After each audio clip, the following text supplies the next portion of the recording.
Kyle, I'm sure you know your numbers and all. I don't know if you pay attention to them, but with numbers comes a lot of next level talk. In the NFL. And do you pay attention to any of that stuff about what could be waiting at the end of this year? Yeah, I definitely look into it sometimes, but I'd be lying if I said I didn't. But for the most part, I'm trying to focus on the season, just finish that out because I know that if I stop doing what I'm doing today, they'll stop talking. So yeah.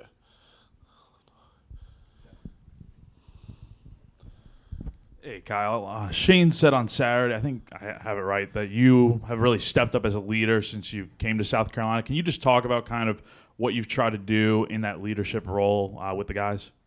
I think I said this before when I first got here. I just try not to.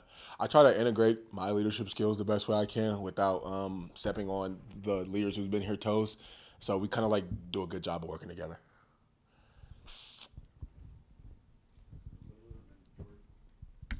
Building off of Jack's question, how would you describe your leadership style? How does it differ from the people who you say have been here a little bit longer? We kind of try to do some of the same things. I mean, I say things I may do different. It's just like tend to my room. So like we kind of been talking about something recently called power of the unit.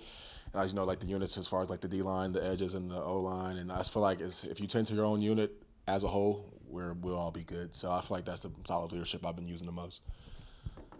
I think your first 4 years at Georgia Tech, you had 12, 13 sacks. You're kind of on pace to break that this year, and people kind of look at that and say, what happened? Like, what changed? Was there something you did in the offseason? How did you get better? Did you get bigger, faster, stronger? Were you in the film room? Like, what did your offseason look like to put you in position to have this season? Yeah, I definitely say it's a big testament to the work I put in this offseason. I train every offseason, but like this past one, it was just a different mentality for me. And along with, you can attest those stats to a bunch of different things like scheme and I did get bigger, stronger, and faster. And I do have a new coach and new mentalities are being brought to me. So all of that ties into what's going on right now. Going back to leadership, does your production on the field during games make you a better leader because guys they would put them in a position to listen to whatever you have to say to them? Certainly, I wouldn't say that it makes me a better leader, but it makes it easier. When you make plays, it's like if I'm telling you to do something and then I go out there and it's like easier for me to say like, you see, like so do the right thing so you can do that as well. So I guess it definitely makes it easier for me to be a leader. It's obviously still early in the week, but what stands out about Oklahoma when you're watching the film on their offense? They're good. They're good offense. Quarterback's real good, athletic.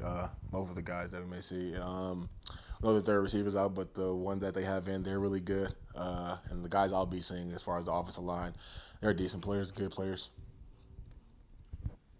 It seemed like basically like a couple drives into the game, Alabama was running bootlegs just the opposite direction of wherever you were standing, and you were still able to make plays. Like, how rewarding is it? How nice is it when you're able to get to the quarterback when you know their game plan is revolved around not letting you get to them? I feel like a big part of it is something we talk about, something I got to get better on and just keep doing, effort. Running towards it, chasing down backside plays. We say that it's easy to make a play if it's coming to you, but if it's going away, how much effort and strain are you willing to show? So I feel like I did that a couple times.